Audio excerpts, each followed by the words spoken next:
എനിക്ക് പോണം. എനിക്ക് ഞാൻ പോകും. മര്യാദയ്ക്ക് ഇവിടെ ഇരിക്കാനാ പറയുന്നത്. ഇരിക്കണേ.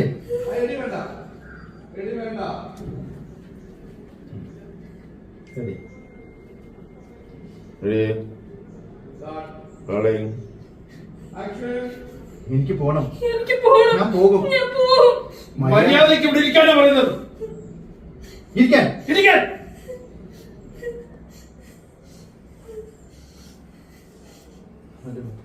എന്ത് ഭ്രാന്ത നീ കാണിക്കുന്നത്? അമ്മയ്ക്ക് വേണ്ടി നീ ചെന്ന് കുറ്റമാക്കാൻ.